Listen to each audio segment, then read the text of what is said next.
আমাদের মনের মধ্যে একটা কিন্তু কিন্তু জাগে, একটা নারীর পাঁচটা স্বামী, এ তো বাইরের জগতে দেখলে হবে না। অহল্যা, কুন্তী, তারা, মন্দোদরী, দ্রৌপদী পঞ্চসতী।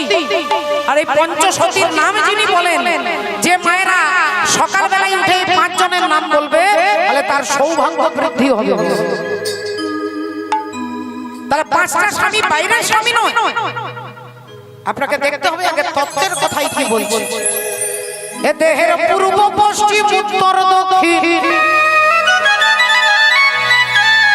বলো কোন দিকে বৃন্দাবন। আমি তত্ত্ব কথা শুনবো বলে মনে আকিঞ্চন।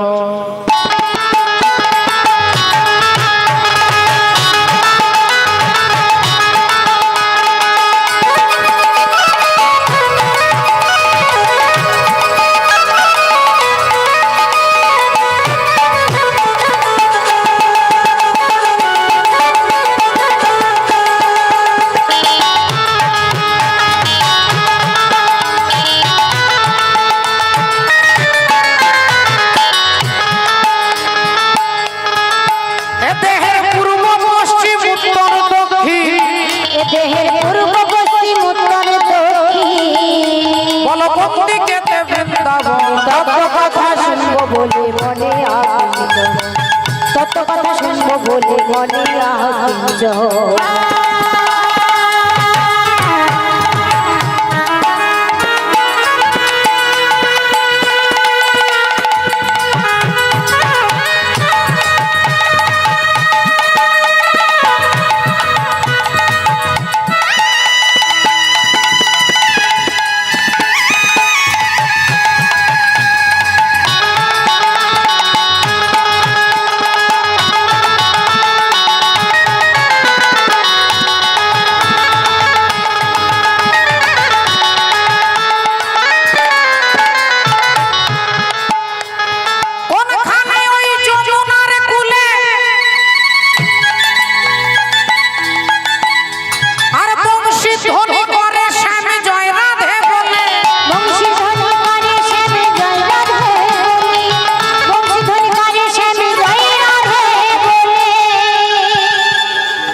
চূড়া মধ্যে চূড়ামণি ব্রহ্ম পাশে স্থিতি, পাট মধ্যে মহাবিষ্ণু করেন বসতি।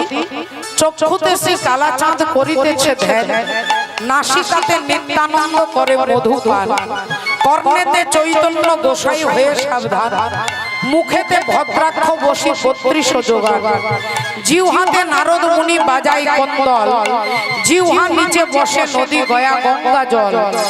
আল জিহ্বায় সরস্বতী, বামেতে শ্রীদাম, কণ্ঠেতে শ্রী কানাই, বাহুতে বলরাম।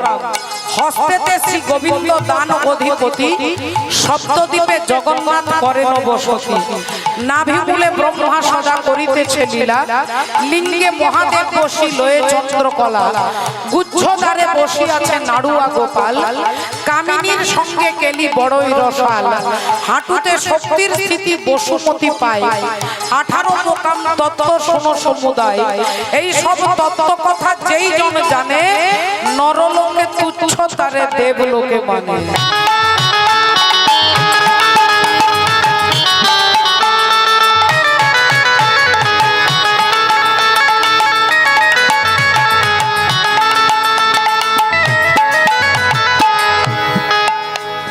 কোনখানেতে হয় গো মহারাজ,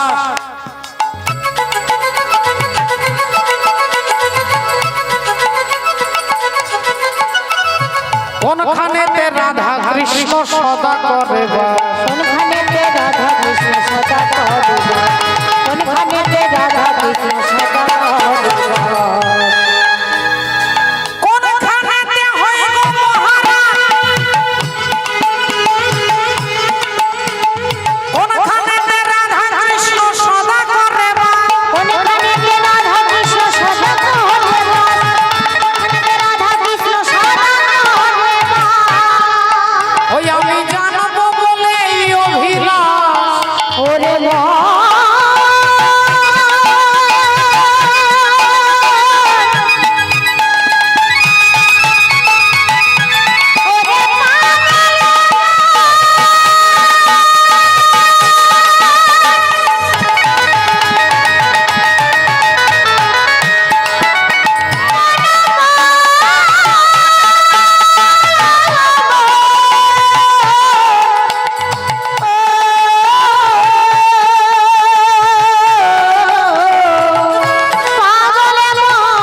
বলি মনে আকিঞ্চন। শ্রদ্ধেয় বাবা ঠাকুর ভক্তিমতী মায়ের আসুন আজকে দেখুন রাধে রাধে হরি হরি হরি জানি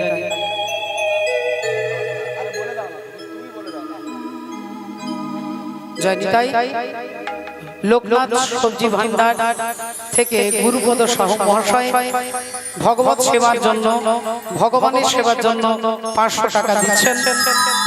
আপনারা আশীর্বাদ করুন এই 500 টাকা যাতে আমি গোবিন্দ সেবায় লাগাতে পারি। জয় নিতাই শ্রী গুরু নিতাই গৌর সীতানাথ। প্রেমানন্দে হরি হরি বল। তাহলে আজকে ভগবান ভাস দিলেন কি না, আজ থেকে দ্রৌপদী তোমাদের 5 জন স্ত্রী কিভাবে থাকবে। 1 বছর যুধিষ্ঠির কাছে, 1 বছর ভীমের কাছে, 1 বছর অর্জুন, 1 বছর এভাবে 1 বছর করে করে 1 বছর 1 বছর 1 বছর 1 বছর এভাবে 5 ভাইয়ের কাছে থাকবে। তবে একটা কথা মনে রাখতে হবে, যখন দ্রৌপদী যার ঘরে থাকবে, যে স্বামীর ঘরে থাকবে, সেই ঘরে যদি কেউ অন্য কেউ ঢুকে যায় তাকে 12 বছরের জন্য নির্বাসনে চলে যেতে হবে। 12 বছরের জন্য নির্বাসনে চলে যেতে হবে। এই নিয়মটা দিয়ে ভগবান চলে গেলেন। সেই নিয়মেই সংসার চলছিল। 1 বছর যুধিষ্ঠির, 1 বছর ভীম, এভাবে চলতে চলতে চলতে কয়েকটা বছর পেরিয়ে গেল। একদিন দ্রৌপদী যুধিষ্ঠিরকে দুপুর বেলায় সেবা দিয়ে তার চরণ সেবা করছেন। দ্রৌপদী মা যুধিষ্ঠির স্বামীর চরণ সেবা করছেন দুপুর বেলা। আর এদিকে দুপুর বেলায় অর্জুন বাগানে দাঁড়িয়ে আছে। একজন ব্রাহ্মণ চিৎকার করতে করতে আসছে, বাঁচাও!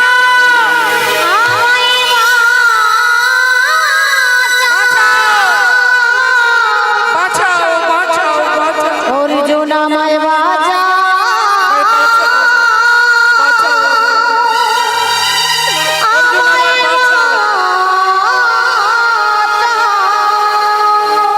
চমকে গেলেন অর্জুন, দেখলেন একজন বেদজ্ঞ ব্রাহ্মণ দাঁড়িয়ে আছে। বলুন কি হয়েছে আপনার, কি হয়েছে? ব্রাহ্মণ বললেন, অর্জুন আমার ঘরে আমার একমাত্র জীবনের অবলম্বন, একমাত্র 5 বার অবলম্বন, সেটা হচ্ছে একটা গরু, একটা গাভী মাতা। একটা গাভী মাতা আমার খুব আদরের, খুব প্রিয়। আর সেই গরুটাকে একটা বাঘ টেনে নিয়ে যাচ্ছে। তুমি আমার গাভী মাতাকে বাঁচাও অর্জুন, তুমি আমার গাভী মাতাকে ফিরিয়ে দাও, ফিরিয়ে দাও অর্জুন। অর্জুন বললেন, দেখুন আপনার সাহায্য করতে পারলে আমি খুব খুশি হতাম, আমি খুব খুশি হতাম যদি আপনার সাহায্য করতে পারতাম। কিন্তু আমি আপনার সাহায্য করতে পারছি না, কারণ এই বাঘটাকে মারতে গেলে যে তীর ধনুক দরকার, সেই তীর ধনুকটা এখন ওই ঘরে রয়ে গেছে যেই ঘরে যুধিষ্ঠির আর অর্জুন দ্রৌপদী বসে আছে। যে ঘরে দাদা যুধিষ্ঠির আর দ্রৌপদী রয়েছে, এখন সেই ঘরে আমি ঢুকতে পারবো না। আর সেই ঘরে না ঢুকলে আমি গান্ডীর ধনুকটা পাবো না, তাই আমি আপনাকে সাহায্য করতে পারছি না। ব্রাহ্মণ বললেন, তাহলে তুমি তোমার ধর্মকে ত্যাগ করবে। ধর্ম রক্ষতি রক্ষিতা, ধর্মই তোমাকে রক্ষা করবে, কেউ তোমাকে রক্ষা করবে না। আপনার বাবা, কাকা, দাদা, জ্যাঠা, খুড়ো, কোনো রাজনৈতিক নেতা আপনাকে কেউ বাঁচাতে পারবে না। বাঁচাবে কেন? আপনার ধর্ম। ধর্ম রক্ষতি রক্ষিতা। আর সেই ধর্মকে যদি আপনি ছেড়ে দেন, তাহলে ধর্ম আপনাকে ছেড়ে দেবে। রাধে রাধে। তুমি ক্ষত্রিয় ধর্ম পালন করবে না। সর্জম তেজ ধৃতির রক্ষং যুদ্ধে চাপ পলায়নম দানমিশ্বর ভাবশ্চ ক্ষত্রং ধর্ম স্বভাবজ।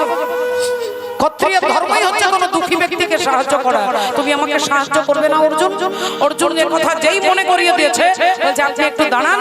এই বলে ছুটে গিয়ে সেই ঘরে গিয়ে গান্ডীর ধনুকটাকে এনে বাঘটাকে হত্যা করে গাভী মাতাকে ব্রাহ্মণকে ফিরিয়ে দিলেন। ব্রাহ্মণ আশীর্বাদ করলেন। সেই আশীর্বাদ নিয়ে অর্জুনের যুধিষ্ঠির দাদার কাছে হাত জোড় করে দাঁড়িয়েছে। আমি চলে যাই, আমি চলে যাই,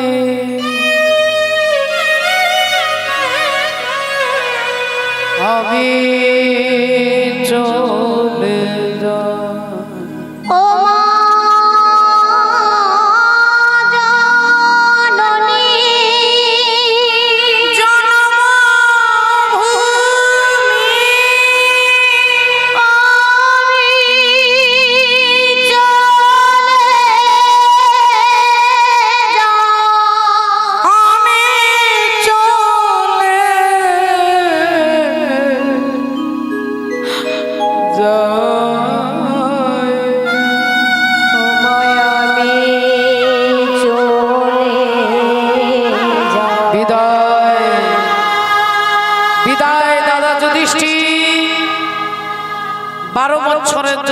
নির্বাসনে আমি চললাম।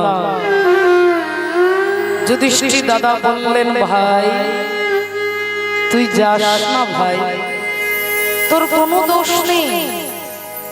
তুই একজন ব্রাহ্মণকে সাহায্য করবার জন্য এই ধর্মকে লঙ্ঘন করেছিস। একটুক্ষণ আগে আপনারা শুনলেন যে ধর্ম রক্ষাতি রক্ষিতা, ধর্ম আপনাকে রক্ষা করবে। কিন্তু বাবা ঠাকুর অনেক সময় ধর্মকে লঙ্ঘন করে ধর্মকে বাঁচানোর চেষ্টা করা হয়। যেমন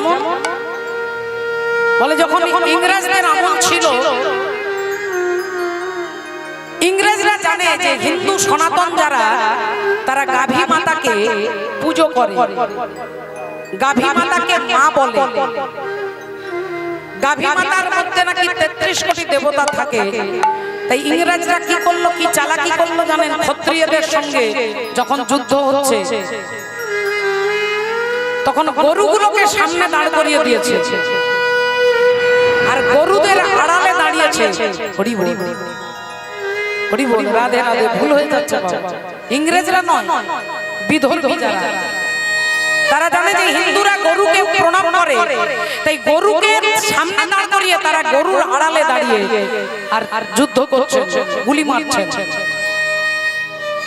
আর ক্ষত্রিয় রাজারা ভাবছে যে ওদেরকে গুলি করতে গেলে, ওদেরকে মারতে গেলে গাভী মাতার গায়ে লাগবে। এই গাভী মাতাকে বাঁচানোর জন্য হাজার হাজার ক্ষত্রিয় রাজা হিন্দুরা মারা গেল শুধু গাভী মাতার মর্যাদা রক্ষা করবার জন্য। সেদিন এই 50টা 100টা গাভীকে না দেখে যদি তাদেরকে মারা হতো, আজকে ভারতবর্ষে 32,000 গাভী মাতাকে হত্যা করবার কারখানা আছে, গো হত্যার কারখানা। সেটা এই পরিস্থিতিটা আসতো না যদি সেদিন ওদেরকে লক্ষ্য করে মারতে গিয়ে 50টা গাভী মারা যেত, কিন্তু আজকের এই পরিস্থিতিটা হতো না। তাহলে ধর্মকে আঘাত করে অনেক সময় ধর্মকে বাঁচানোর জন্য ভগবান সতী তুলসীর সতীত্ব নাশ করলেন। কেন? তুলসীর স্বামী হচ্ছে শঙ্খচূড় দৈত্য, আর ওই দৈত্যের এমন ক্ষমতা, স্বর্গমর্ত পাতাল সবাইকে এক করে সবাইকে তিনি মারতে পারবেন। এরকম প্রতাপশালী রাজা হচ্ছেন রাজা শঙ্খচূড়। আর তাকে মারবার জন্য তিনি একটাই কারণে মরবে, যদি তার স্ত্রীর সতীত্ব নাশ হয়। তাহলে গোটা সমাজকে রক্ষা করবার জন্য ভগবান একজন নারীর মর্যাদা নষ্ট করলেন। এটা ভাবতে হবে, রাধে রাধে, এটা আগে জানতে হবে। তাই ধর্মকে অনেক সময় আঘাত করে ধর্মকেই রক্ষা করবার জন্য। তাই অর্জুন 12 বছরের নির্বাসনে চলে যাচ্ছে। 12 বছরের জন্য নির্বাসনে তিনি বেরিয়ে যাচ্ছেন। मैला तन है, मैला मन है, मैला बसन होड़े, राम जी ऐसी कृपा करो अब मनवा में बीज छोड़े।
में रम जाए ये मन भक्ति में रम जाए ये मन माया में ना दौड़े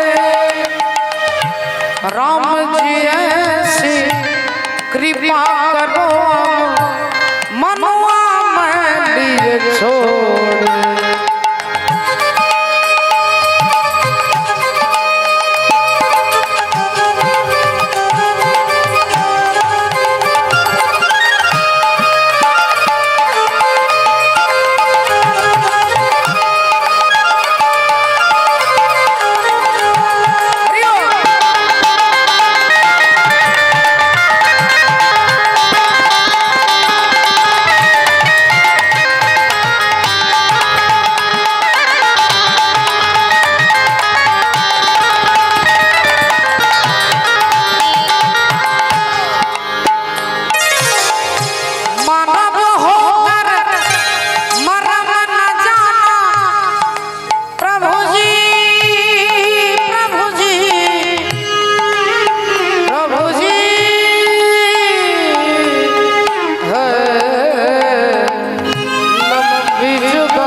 दिनों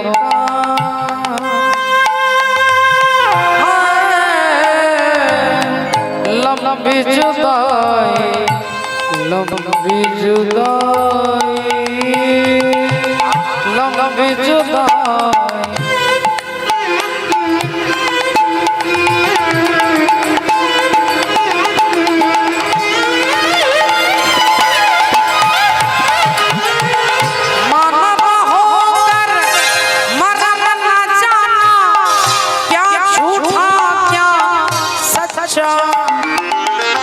हरि चरणों में मन को लगाए तो हरि नाम में अटका मन होकर तेरा ये गुण गाए तो मैं जानूं राम जी ऐसी कृपा करो मनुआ मैं लिए छोड़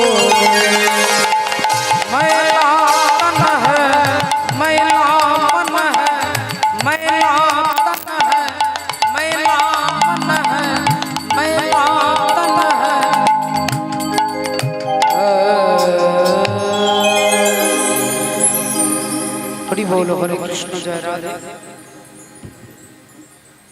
हरि बोल हरे कृष्ण जय राधा माधव जय गोविंद जय गौर हरि দুর্যোগ বশত গৃহস্থের তরফ থেকে সকল ভক্তদের কাছে অনুরোধ সবাই প্রসাদটি গিয়ে প্রত্যাবর্তন করবেন কেউ প্রসাদকে অন্যথা করবেন না শীঘ্র নিতাই গৌর প্রেমানন্দে হরি হরি বল হরি বল হরে কৃষ্ণ কালকে মধ্যাহ্নে কীর্তন আছে আপনারা সবাই আসবেন প্রসাদ গ্রহণ করবেন গৃহস্থকে কৃতার্থ করবেন শীঘ্র নিতাই গৌর প্রেমানন্দে হরি হরি বল হরি বল হরে কৃষ্ণ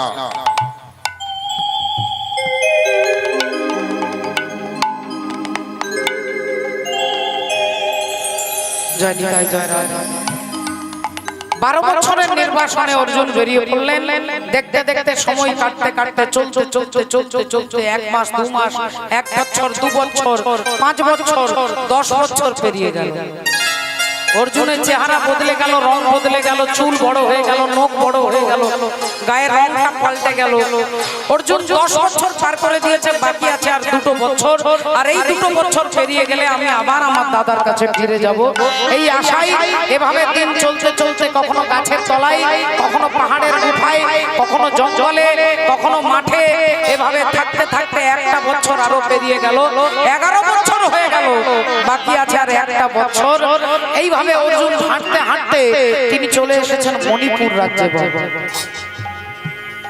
অর্জুন মণিপুর রাজ্যে চলে এসেছে কিন্তু এটা যে মণিপুর রাজ্য এটা কিন্তু অর্জুন জানে না গাছের তলায় ছায়াতে হাতের উপরে মাথা রেখে অর্জুন ঘুমিয়ে পড়েছে আর সেই সময় মণিপুর রাজ্যের রাজা হচ্ছে যার নাম হলো রাজা চিত্রভানু সেই চিত্রভানু রাজার একমাত্র মেয়ে তার নাম হচ্ছে চিত্রাঙ্গদা সেই চিত্রাঙ্গদা দেবী তিনি রাজকন্যা হয়ে রাজকুমারের পোশাক পরতেন, ধুতি পাঞ্জাবি পরতেন, ছেলেদের মতো কোমরে তলোয়ার রাখতেন, পিঠে ধনুর্বাণ রাখতেন, হাতে তলোয়ার রেখে ঘোড়া চালিয়ে তিনি রাজ্য দর্শন করতে যাচ্ছেন। তার জীবনের একটাই ইচ্ছে, ছোটবেলাকার ইচ্ছে, আমি অর্জুন ছাড়া কাউকে বিয়ে করব না, অর্জুন ছাড়া কাউকে বিবাহ করব না। তাই তিনি মেয়ে হয়েও ছেলের মতো ধুতি পাঞ্জাবি পরে মাথায় একটা মুকুট দিয়েছে, ঘোড়ার পিঠে চেপে রাজ্য দর্শন করতে করতে করতে সেই জায়গাটায় এসে পৌঁছে গেছে যেখানে অর্জুন মাথার উপরে হাতের উপরে মাথাটা রেখে ঘুমোচ্ছে। চিত্রাঙ্গদা অমনি দেখতে পেলেন রাস্তায় একটা লোক শুয়ে আছে, বলে উঠলেন এই যে উড়ো উড়ো উড়ো উড়ো ওঠুন, ওখান থেকে সরুন, ওখান থেকে সরে যান। অর্জুন সত্যি ঘুমিয়েছিল, তাই ঘুমটা ভেঙে গেছে। তাকিয়ে দেখছে একটা অপূর্ব সুন্দর রাজপুত্র, কি সুন্দর দেখতে ছেলেটা। চিত্রাঙ্গদা দেখে বলছে এখান থেকে উঠুন, সরুন। অর্জুন বললেন দেখুন আমার ডান দিকেও জায়গা আছে, বাঁ দিকেও জায়গা আছে, আপনি আমার ডান দিক দিয়েও যেতে পারেন, আপনি আমার বাঁ দিক দিয়েও যেতে পারেন, আর তাও যদি না যাবেন আপনি আমাকে ডিঙে আমাকে লাফিয়ে দিয়ে তারপরে আপনি যেতে পারেন। দেবী চিত্রাঙ্গদা বললেন কোন মানুষ তো অনেক দূরের কথা, একটা কুকুর বেড়ালকেও লাফিয়ে যেতে নেই বাবা। একটা রাস্তায় কুকুর শুয়ে আছে, আপনি লাফিয়ে চলে যাবেন, আপনার পুণ্য ক্ষয় হয়ে যাবে। আমার বানানো কথা নয়, শাস্ত্রের কথা। রাস্তায় একটা কুকুর বেড়াল একটা ছাগল শুয়ে আছে, আপনি তাকে ডিঙে চলে যাচ্ছেন লাফ দিয়ে, আপনার পুণ্য ক্ষয় হয়ে যাবে। যত জীবনে পুণ্য সঞ্চয় করেছেন একটা কাউকে লাফিয়ে চলে যান, আপনার পুণ্য ধীরে ধীরে ক্ষয়ে যাবে। আর জীবনে বিশাল পুণ্য সঞ্চয় করেছেন, রেগে গিয়ে কাউকে লাথি মেরে দিন, তাহলে একটা লাথি মারলে জীবনে যত পুণ্য করেছেন সব শূন্য হয়ে যাবে, সব শূন্য হয়ে যাবে। একজনকে লাথি মারলে পুণ্য নষ্ট হয়ে যায়। তাই দেবী চিত্রাঙ্গদা জানে যে আমি লাফিয়ে যেতে পারবো না, বললেন আপনি এখান থেকে উঠুন। অর্জুন বলছে যদি না উঠি, চিত্রাঙ্গদা বলছে তোমাকে টেনে তুলে আর রাস্তা থেকে ছুঁড়ে ফেলে দেব। অর্জুন বললেন তাহলে এক কাজ করুন, আপনি আমাকে ছুঁড়েই ফেলে দিন। এই নিন আমি আমার হাতটা দিচ্ছি, ছুঁড়ে ফেলে দিন। দেবী চিত্রাঙ্গদা অর্জুনের হাতটা ধরে টান দিচ্ছে।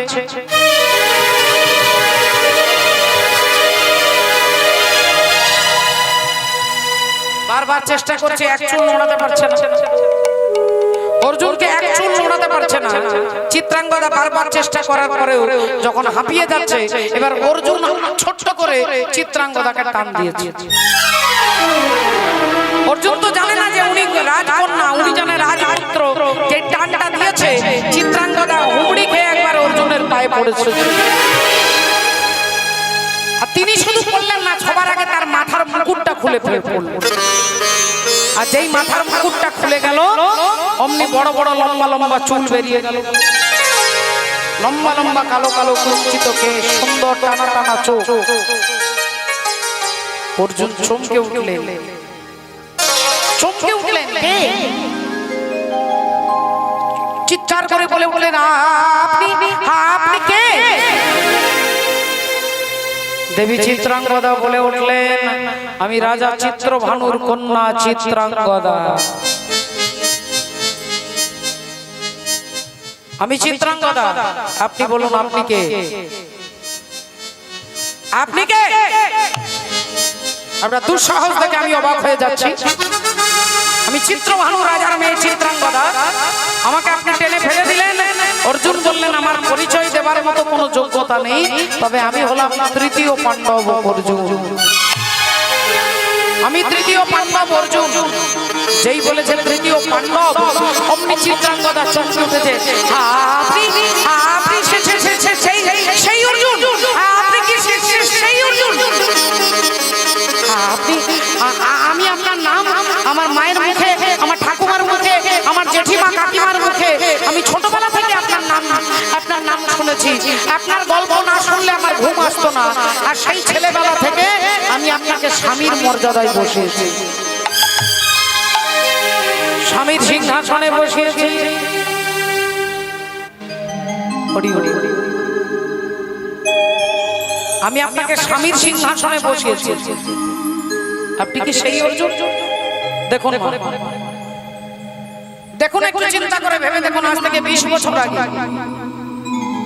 যারা দিদিমা, যারা ঠাকুমা, যারা জেঠিমা, যারা কাকিমা নাতি নাতনিদের ঘুম পাড়ানোর জন্য রামায়ণ মহাভারতের গল্প বলতেন, কিন্তু এখন এগুলো সব উঠে গেছে। এখন ঠাকুমাও সিরিয়াল দেখতে ব্যস্ত, তার পাশে নাতিও শুয়ে শুয়ে সিরিয়াল দেখছে। আমি সিরিয়ালের বিরুদ্ধে বলছি না, কিন্তু প্রতিটা সিরিয়াল, প্রতিটা বাংলা সিরিয়াল ঘুরে ফিরে দেখুন, নায়িকার ঘুরে ফিরে 20 বার বিয়ে হলো। 12 মাসে 12টা বিয়ে হবে, তবে গিয়ে সিরিয়াল শেষ হবে। এটা হিন্দু ধর্মের সংস্কৃতি নয় মাগো। রাধে রাধে।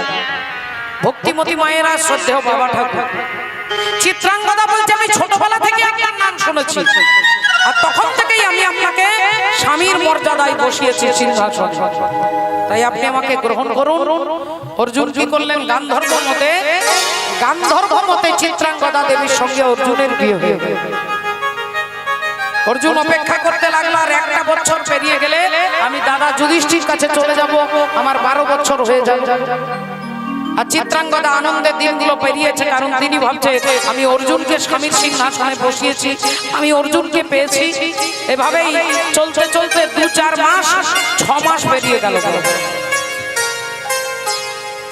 আর একদিন হঠাৎ করে চিত্রাঙ্গদা দেবী ছুটে আসছে অর্জুনের কাছে, আনন্দের সংবাদ দেবে তার গর্ভে অর্জুনের সন্তান রয়েছে, তিনি মা হতে চলেছেন।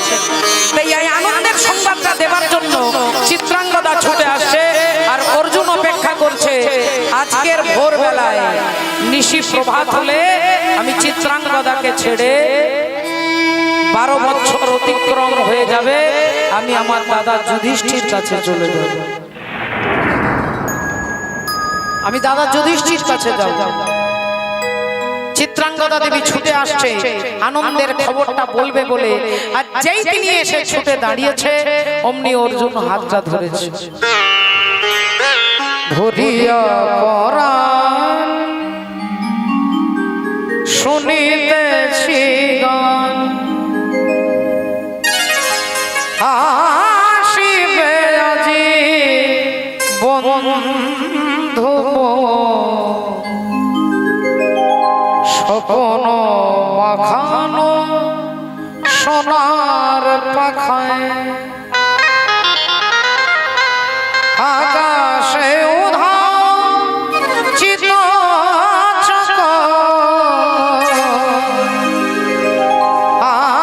আসিবে আজি বন্ধু ধরিয়া পরাণ শুনিতেছি গান, আসিবে আজি বন্ধু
শ্রদ্ধেয় বাবা ঠাকুর ভক্তিমতী মায়েরা, ঘটনা কি ঘটলো না, চিত্রাঙ্গদা দেবী বলতে এসেছিলেন যে আমি মা হতে চলেছি, আর অর্জুন আজকে অপেক্ষা করছে চিত্রাঙ্গদার কাছে বিদায় নিয়ে আমি ভোরবেলায় বেরিয়ে চলে যাব সারা জীবনের মতো চিত্রাঙ্গদাকে পরিত্যাগ করে। এখন যেই চিত্রাঙ্গদা এসেছে অর্জুন হাতটা ধরে বলছেন, চিত্রাঙ্গদা আগে তোমাকে বলতে হবে তুমি আমাকে কেমন ভালোবাসো। দেবী চিত্রাঙ্গদা বলে উঠলেন, আমি আমার জীবনের থেকে প্রাণের থেকে বেশি ভালোবাসি, আমি প্রাণের থেকে বেশি ভালোবাসি। অর্জুন বললেন, তাহলে আমি যা বলবো তুমি তাই করবে? চিত্রাঙ্গদা বললেন, হ্যাঁ তাই করব, বলুন কি করতে হবে? বললেন, আমি এমনি এমনি বলবো না, আগে তোমার মাথার সিঁদুরে হাত দিয়ে প্রতিজ্ঞা করে বলতে হবে। আর যেই দেবী চিত্রাঙ্গদা মাথায় হাত দিয়েছে, অর্জুন বলছেন তুমি সিঁদুরে হাত দিয়েছো, কথা যদি রাখতে না পারো তোমাকে বিধবা হতে হবে। ভালো করে ভেবে চিন্তে মাথায় হাত দিয়ে বলো, আমি যা বলবো তাই করবে। চিত্রাঙ্গদা দেবী বললেন, আমি এই মাথায় হাত দিয়ে বলছি আপনি যা বলবেন তাই করব করব করব। অর্জুন বললেন, আগামীকাল ভোরবেলায় চিরকালের মতো তোমাকে পরিত্যাগ করে আমি চলে যাব। ও গো স্বামী গো,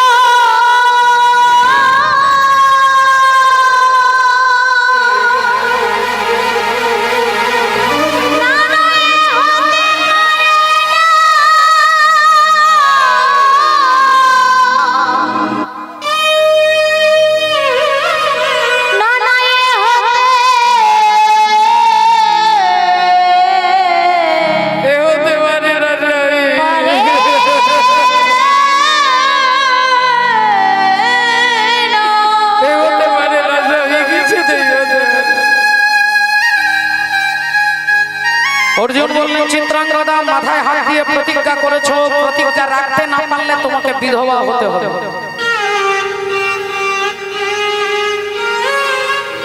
চিত্রাঙ্গদা দেবীর চোখ দিয়ে তত্তর করে জল পড়ছে, কোনো ভাষা বলবার তার নেই। অর্জুন বললেন, আরেকটা কথা, আমি যে তোমার স্বামী এ কথা কোনোদিন কাউকে তুমি বলতে পারবে না,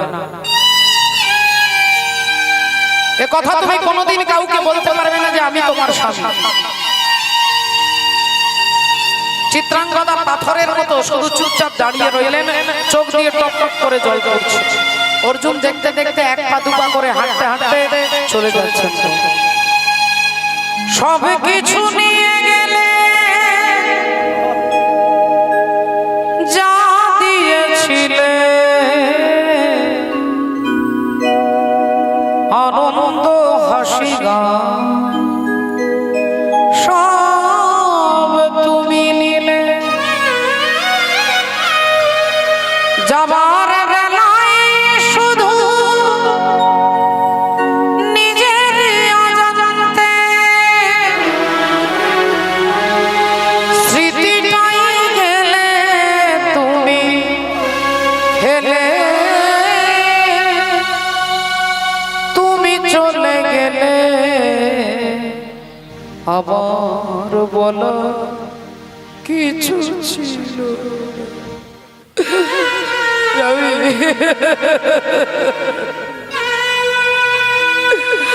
একবারের জন্য জিজ্ঞাসা করলেন না স্বামী, আমি কি বলবার জন্য তোমার কাছে ছুটে এলাম, একবারও জিজ্ঞাসা করলেন।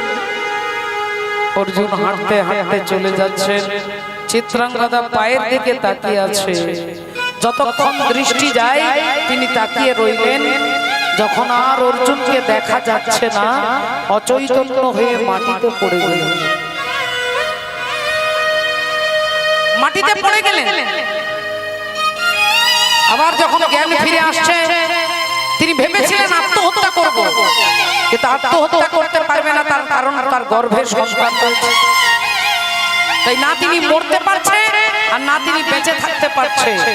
অনেক কষ্ট, অনেক লাঞ্ছনা, অনেক বঞ্চনা সহ্য করে সেই চিত্রাঙ্গদা দেবী ছেলেটাকে জন্ম দিল, যার নাম হলো অর্জুন পুত্র বভ্রুবাহন। অর্জুন পুত্র বভ্রুবাহন। আর সেই বভ্রুবাহন তার মায়ের কাছ থেকে ছোটবেলা থেকে মায়ের কাছে হরি কথা শোনে, মায়ের কাছে ভগবানের নাম শোনে, ভগবানের নাম শুনতে শুনতে ছেলে 2 বছর 4 বছর বয়স হয়েছে, এবার বাবার পরিচয় জানতে চাই। আমার বাবাকে, আমার বন্ধুদের সবার বাবা আছে, মা আমার বাবা কোথায় বলো না মা, আমি আমার বাবাকে খুঁজে পাই না কেন, আমার বাবা কোথায়, আমি আমার বাবাকে দেখতে পাই না কেন। মা ছেলেকে আদর করে একটা নাড়ু একটা বাতাসা হাতে দেয়, ছেলে ভুলে যায়। কখনো আকাশের দিকে তাকিয়ে চাঁদ তারা দেখিয়ে ছেলেকে ভুলিয়ে দেয়, ছেলে ভুলে যায়। কিন্তু ছেলে তো আর সারা জীবন একই রকম থাকবে না। ছেলে এবার একটু বড় হয়েছে, মায়ের কাছে বাবার পরিচয় জানতে চাই, মা বলতে পারবে না, মাথায় হাত দিয়ে প্রতিজ্ঞা করেছে। তাই ছেলে বারবার জিজ্ঞাসা করলে মা চুপ করে থাকে।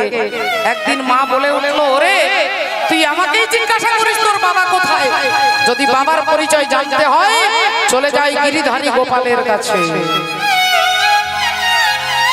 ওই গিরিধারী গোপাল জানে তোর বাবাকে, যা।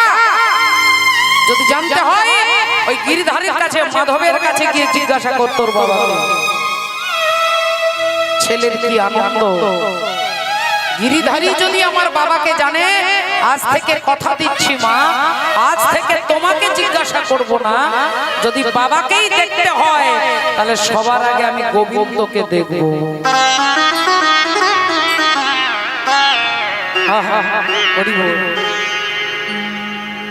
আমি তোমার চরণে সবে দিনা আমার দুটি নয়ন তারা, তোমার চরণে আমি সবে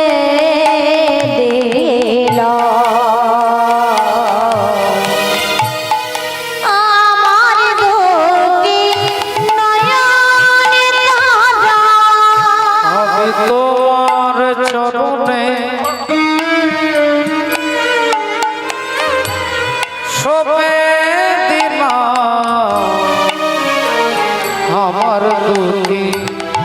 নয়ন তারা,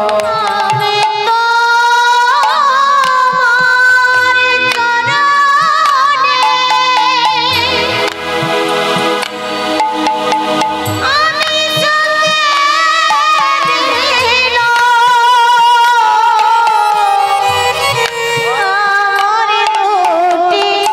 নয়ন তারা, দুটি নয়ন তারা, আমার দুটি নয়ন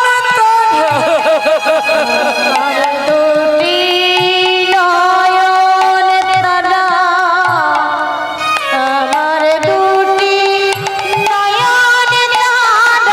আমি তোমার চরণে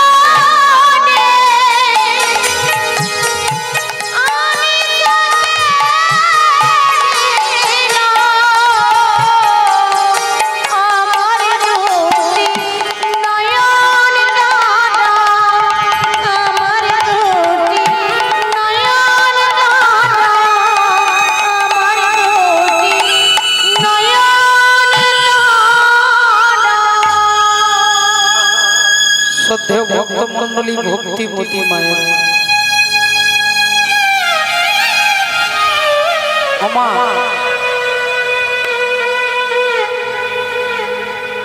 সেদিন থেকে বভ্রুবাহন তার একটাই লক্ষ্য, যে যদি বাবাকে দেখতে হয় তাহলে জগৎ পিতাকে আগে খুঁজে বার করতে হবে। সেই ছেলে দেখতে দেখতে বভ্রুবাহন বড় হলো, মণিপুর রাজ্যের সিংহাসনে বভ্রুবাহন বসলেন, রাজা হলো বভ্রুবাহন। আর সেই বভ্রুবাহনের রাজ্যের উপর দিয়ে যুধিষ্ঠির অশ্বমেধ যজ্ঞের ঘোড়াটা যাচ্ছিল। আজকে বভ্রুবাহন সেই ঘোড়াটাকে ধরেছে, আর ঘোড়াটাকে ধরে তার মায়ের কাছে, চিত্রাঙ্গদা দেবীর কাছে নিয়ে আসছে। মা, এই দেখো অশ্বমেধ যজ্ঞের ঘোড়া ধরেছে, এই দেখো মা অশ্বমেধ যজ্ঞের ঘোড়া ধরেছি। অমনি সঙ্গে সঙ্গে সঙ্গে মা বলে উঠলো, খুব ভালো করেছিস বাবা, খুব ভালো করেছিস, তুই আমার বীর পুত্র, তুই আমার বীর পুত্র, তাই তুই যজ্ঞের ঘোড়াটা ধরেছিস। তা হ্যাঁ রে বাবা, যজ্ঞটা করছে কে, কারা যজ্ঞ করছে? বললেন মা, তাদের নামগুলো এই ঘোড়াটার কপালে একটা রূপোর পাতাতে লেখা আছে। তা দেখতো বাবা কারা যজ্ঞ করছে। অমনি পাতাটা তুলে নামগুলো উচ্চারণ করে বলছে, প্রথমেই লেখা আছে ধর্মপুত্র যুধিষ্ঠির, তারপরে লেখা আছে দ্বিতীয় পাণ্ডব ভীম, আর তারপরে লেখা আছে তৃতীয় পাণ্ডব অর্জুন। যেই অর্জুন বলেছে অমনি চমকে উঠেছেন চিত্রাঙ্গদা দেবী, চিৎকার করে বলে উঠলেন, ওরে বব্রু, ওরে বব্রু, ওই ঘোড়াটাকে তুই ছেড়ে দে বাবা, ছেড়ে দে, ছেড়ে দে বাবা, তুই ছেড়ে দে, ছেড়ে দে, ওই ঘোড়াটা তুই ছেড়ে দে। তোর বাবা আমাকে ছেড়ে চলে গেছে, এবার তুইও যদি আমাকে ছেড়ে চলে যাস তাহলে আমি কাকে নিয়ে থাকবো বাবা, তুই ছেড়ে দে বাবা, ছেড়ে দে, ছেড়ে দে। ছেলে বলল, মা ঘোড়াটা ধরবো না ছাড়বো সেটা পরের কথা, ধরবো না ছাড়বো সেটা পরের কথা, আগে তুমি আমাকে বলো মা, আমি যুধিষ্ঠির নাম বললাম তুমি চুপ করে শুনলে, আমি ভীমের নাম বললাম তুমি চুপ করে শুনলে, আমি অর্জুনের নাম বলতে তুমি কেঁপে উঠলে কেন, তুমি চমকে উঠলে কেন, তুমি থমকে দাঁড়িয়ে গেলে কেন? সত্যি করে বলো মা, অর্জুনের সঙ্গে তোমার কি পরিচয়? কে অর্জুন? কি পরিচয় অর্জুনের সঙ্গে তোমার? বলো মা, বলো, বলো অর্জুন কে? আজকে তুমি না বললে তোমার পায়ে মাথা ঠুকে আমি মরবো। বলো অর্জুন কে? মা চিত্রাঙ্গদা চিৎকার করে বলে উঠলেন, ওরে বাপ বব্রু, আমি তোর বাপের কথা বলতে পারবো না বাবা।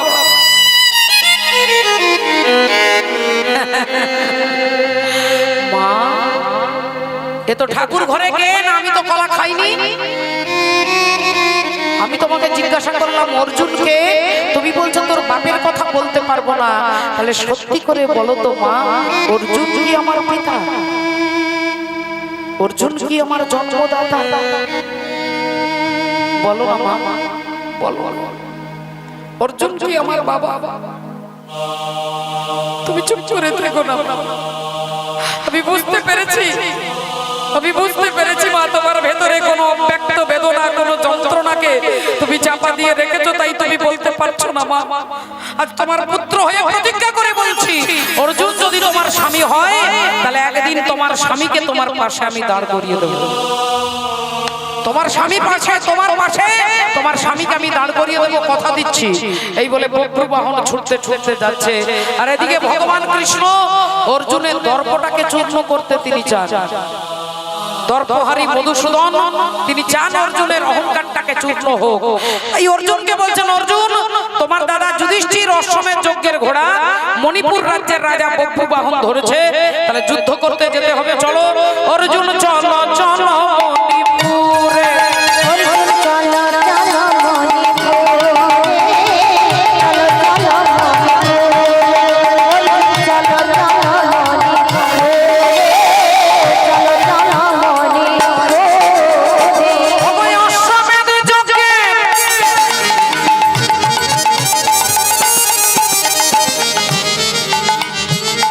ঘোড়া যে ধরেছে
ভগবান আসছে, এদিকে বক্রু বাহন যাচ্ছে। পিতা পিতা পিতা বলি ছুটিতে লাগিল, পিতা পিতা পিতা বলি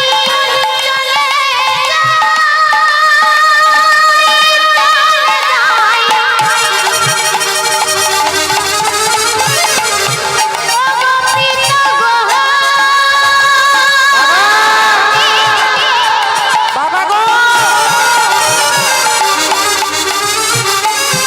ও গো পিতা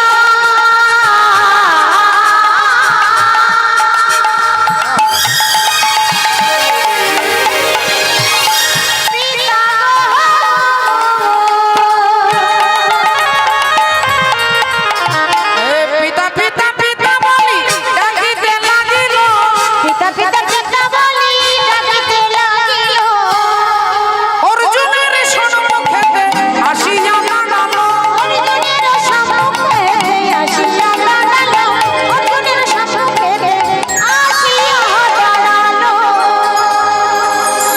বক্রু বাহন অর্জুনের কাছে দাঁড়িয়ে বলে উঠলেন, বাবা বাবা গো একবার একবার আমাকে জড়িয়ে ধরো বাবা, একবার আমাকে আলিঙ্গন করে পুত্র বলে মাথায় হাত বুলিয়ে দাও, আমি তোমার ছেলে, তুমি আমার বাবা, একবার তুমি আমাকে জড়িয়ে ধরো বাবা, একবার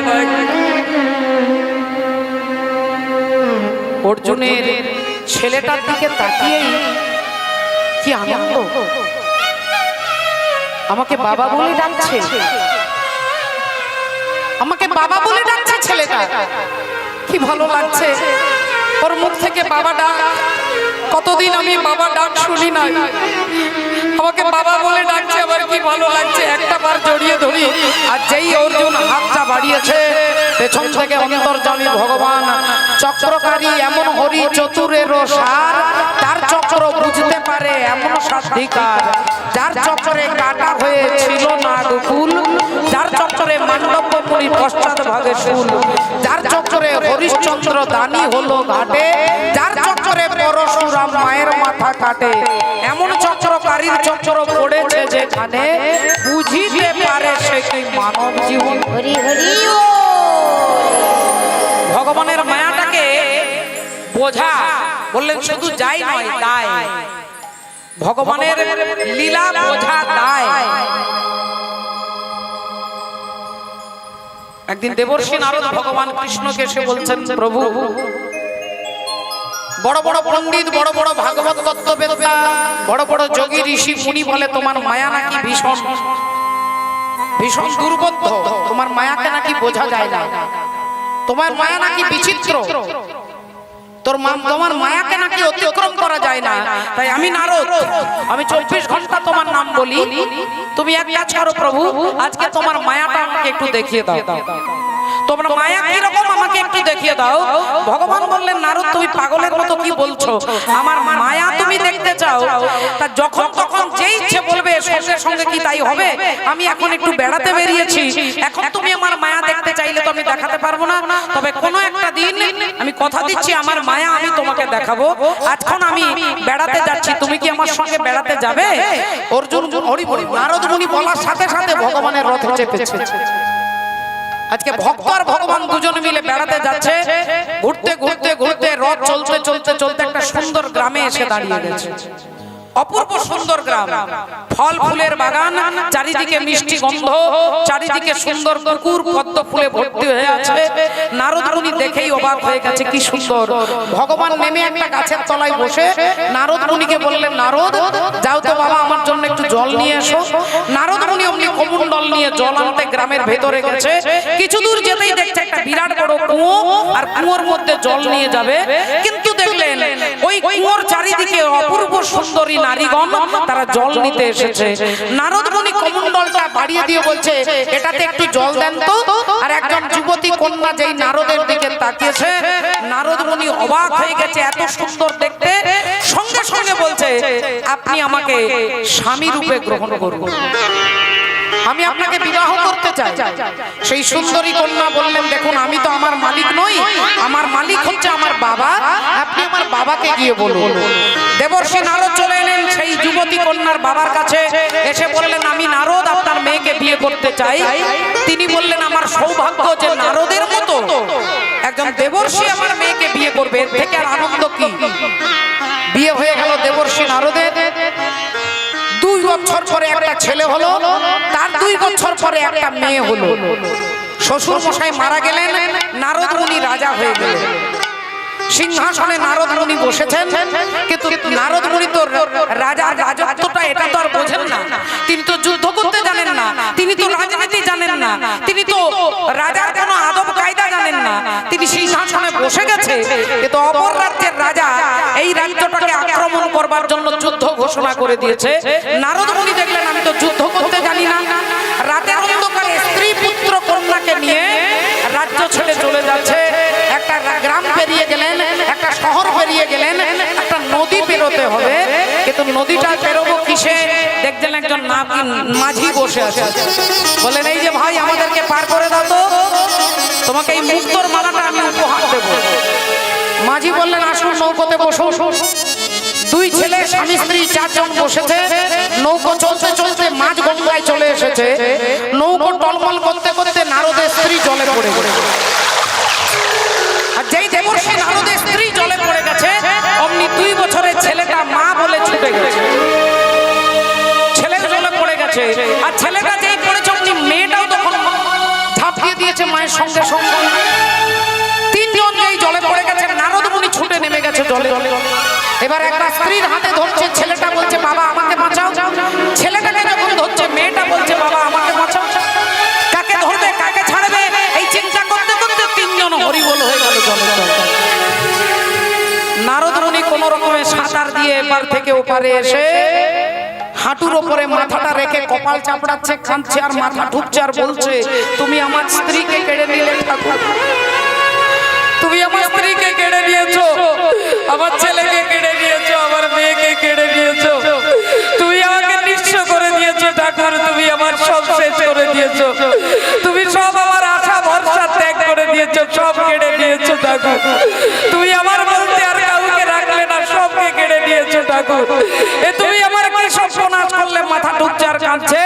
এমন সময় ভগবান পিঠে হাত দিয়ে বলছে নারদ আমার জল কোথায় গেল? 1 ঘন্টা আগে তোমার জল আনতে পাঠিয়েছি, 1 ঘন্টার মধ্যে তুমি জল আনতে পারলে না। নারদ মুনি ভগবানের দিকে তাকিয়ে বলছে 1 ঘন্টায় আমার বিয়ে হলো, 1 ঘন্টায় আমার ছেলে হলো, 1 ঘন্টায় আমার মেয়ে হয়ে গেল, আমি রাজা হয়ে গেলাম, তারা ডুবে মারাও গেল, সব 1 ঘন্টার খেল। ভগবান বললেন তুমি আমার মায়া দেখতে চেয়েছিলে, তোমাকে আমার মায়াটা দেখিয়ে দিলাম। যাকে ভূতে ধরেছে দেখবেন সে নিজের নাম বলবে না, অন্য নাম একটা বলবে। বাড়ি জিজ্ঞাসা করুন তোর বাড়ি কোথায়, সে বলবে ওই তাল গাছের মাথার উপরে থাকি, ওই গাছের উপরে থাকি। সে কিন্তু তার বাড়িটাকে বলবে না এটা আমার বাড়ি, ওই গাছের মাথার উপরে থাকি। তার মানেটা কি? তাকে ভূতে ধরেছে। তাই মায়া যখন কাউকে ধরে সে বলে আমার বাড়ি, আমার গাড়ি, আমার ছেলে, আমার মেয়ে। এই যে আমার বোধটা আসছে কোথা থেকে? না মায়া আমাকে গলাটা টিপে ধরেছে। তুমি আমার মায়া দেখতে চেয়েছিলে, তোমাকে আমার মায়া দেখিয়ে দিলাম। যে 24 ঘন্টা হরি নাম করে সেই নারদ মাথা চাপড়াচ্ছে আর বলছে তুমি আমার স্ত্রীকে কেড়ে নিলে, আমার ছেলেকে কেড়ে নিলে। এটাই হচ্ছে আমার বিচিত্র মায়া, বিচিত্র মায়া। রাধে রাধে। মাননীয় ভক্ত মণ্ডলী, ভক্তিমতী মায়া, এ মনে বাবলা গাছের কষ লেগেছে, ও গুরু ধুয়ে দাও জ্ঞান সাবানে।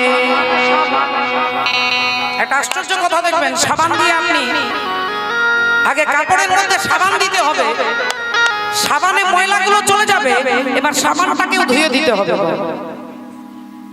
সাবানটাকেও কিন্তু ধুতে হবে আপনাকে। প্রথমে কাপড়ে সাবান ঘষলেন, ময়লাগুলো চলে গেল, এবার সাবানটা যাতে চলে যায় তার জন্য আপনি ধুয়ে দিলেন। কেন না সাবান থাকলেও কাপড়টা নোংরা লাগবে। তাই জ্ঞান রূপী সাবান দিয়ে গুরুদেব কি করে না মনের ময়লাটা পরিষ্কার করে দেয়। এ মনে বাবলা গাছের কষ লেগেছে, ও গুরু ধুয়ে দাও জ্ঞান সাবানে। গুরু আমার মনের ময়লা যাবে কেমনে?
আসল ঘটনা কি ঘটলো একটু লক্ষ্য করে দেখুন।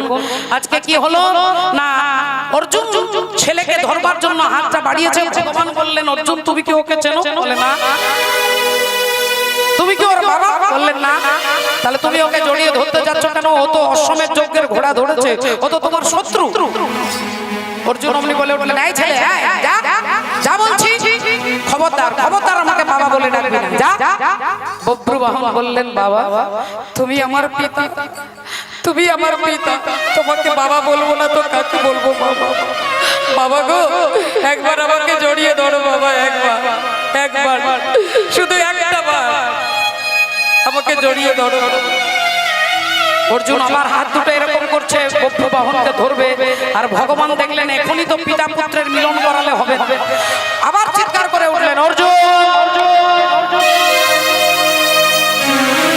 তুমি ওর চালাকি বুঝতে পারছো না, ও তোমাকে বাবা বলছে যাতে তুমি দুর্বল হয়ে যাও, আর তুমি যদি যুদ্ধের আগেই হেরে যাও তাহলে এটা বিরাট বড় একটা অপমান। এই চালাকি করে তোমাকে বাবা বলছে। অর্জুন বললেন, এই ছেলে আমার মনে হচ্ছে তোর মা কোনো অসতী নারী, তোর মা কোনো অপবিত্রা নারী, তোর মা হলো কুলটা নারী। যেই এই কথা বলেছে বভ্রুবাহন বলে উঠলেন, অর্জুন তুমি আমার মাকে অসতী বলেছো, তুমি আমার মাকে অপবিত্রা বলেছো। আমি প্রতিজ্ঞা করে বলছি তোমার মুন্ড থেকে ধড়টাকে বিচ্ছিন্ন করে দেব, তোমার দেহ থেকে মুন্ডটাকে আলাদা করে দেব। এই বলে বভ্রুবাহন ধনুর বাণ নিয়ে দাঁড়িয়েছে। অর্জুন বললেন, দেখি তাহলে তার কত তোর ক্ষমতা দেখি। অর্জুনও ধনুর বাণ নিয়ে দাঁড়িয়েছে। অর্জুন একটা বাণ মারছে, বভ্রুবাহন সেই বাণটাকে দুটুকরো করে দিয়েছে। এবার বভ্রুবাহন একটা বাণ মারছে, অর্জুন সেটাকে ভেঙে দিচ্ছে। অর্জুন একবার তার তীর ভেঙে দিচ্ছে, বভ্রুবাহন তার তীর ভেঙে দিচ্ছে। কেউ কারোর সঙ্গে পাচ্ছে না, কেউ কাউকে হারাতে পারছে না। অর্জুন ভাবছে একে মারতে পারছি না কেন, আর বভ্রুবাহন ভাবছে একে মারতে পারছি না কেন। এমন সময় বভ্রুবাহনের পেছনে হাত দিয়ে দাঁড়িয়েছে কে? গঙ্গে গঙ্গে মা গঙ্গে, গঙ্গে গঙ্গে মা গঙ্গে, মা গঙ্গে গঙ্গে মা গঙ্গে, গঙ্গে গঙ্গে মা গঙ্গে, মা গঙ্গে গঙ্গে মা গঙ্গে, গঙ্গে গঙ্গে মা গঙ্গে। হে মা সুরেশ্বরী, মা হে মা সুরেশ্বরী গঙ্গে, মা হে মা সুরেশ্বরী গঙ্গে। গঙ্গে গঙ্গে মা গঙ্গে, গঙ্গে গঙ্গে মা গঙ্গে, মা গঙ্গে গঙ্গে মা গঙ্গে, গঙ্গে গঙ্গে মা গঙ্গে। গঙ্গা দেবী বললেন, বাবা বভ্রু তুমি এভাবে তোমার বাবাকে মারতে পারবে না। আমি গঙ্গা বাণ হয়ে তোমার হাতে ধরা দেব, আর সেই বাণটা নিয়ে তুমি অর্জুনকে মারবে। এই বলে গঙ্গা দেবী একটা বাণ হয়ে বভ্রুবাহনের হাতে ধরা দিল, আর বভ্রুবাহন অর্জুনের মাথাটাকে লক্ষ্য করে তীরটা ছুড়ে দিল। অর্জুনের দেহ থেকে মুন্ডটা আলাদা হয়ে গেল। অর্জুনের কাটা মুন্ড পড়ে আছে। চিত্রাঙ্গদা দেবী চিৎকার করতে করতে আসছে আর বলছে, ওরে বভ্রু তুই তোর বাবাকে মেরে ফেললি বাবা, তুই তোর মায়ের সিঁথির সিঁদুরটাকে নিজের হাতে মুছে দিলি, তুই যে আমার স্বামীকে কেড়ে নিয়েছিস, তুই তোর মায়ের সিঁথির সিঁদুর মুছে দিয়েছিস। আমি মা হয়ে প্রতিজ্ঞা করে বলছি, আজ আমি তোকে হত্যা করব, আমি তোকে হত্যা করব। চিত্রাঙ্গদা তলোয়ার নিয়ে যাচ্ছে, ছেলে নীরবে দাঁড়িয়ে আছে। এসো মা, এসো, আমায় হত্যা করো মা, তুমি আমায় হত্যা করলে আজ ইতিহাস রচনা হবে। এসো জননী, এসো আমাকে হত্যা করো। চিত্রাঙ্গদা ছুটে যাচ্ছে, এমন সময় হাতটা ধরেছেন কে? পরমাত্মা শ্রী গোবিন্দ। ভগবান হাতটা ধরে বললেন, চিত্রাঙ্গদা তোমার স্বামী অর্জুনের মৃত্যু তোমার ছেলের জন্য নয়, গঙ্গা দেবীর অভিশাপে হয়েছে। পতিত পাবনী গঙ্গা অভিশাপ দিয়েছিল যে একদিন অর্জুন তুমি তোমার ছেলের হাতে মরবে। তাই অর্জুনের মৃত্যু হয়েছে শুধু গঙ্গা দেবীর অভিশাপটাকে সত্য করবার জন্য, তার অহংকারকে চূর্ণ করবার জন্য। তবে তুমি সতী নারী, তোমার পাতিব্রতা ধর্মের ক্ষমতা দেখানোর জন্য আমি তোমার স্বামী অর্জুনকে বাঁচিয়ে দেব। যাও বজ্রবাহন, পাতাল থেকে উলুপি নাগের মাথার মণিটা নিয়ে এসো, আমি তোমার বাবাকে বাঁচিয়ে দেব। যাও।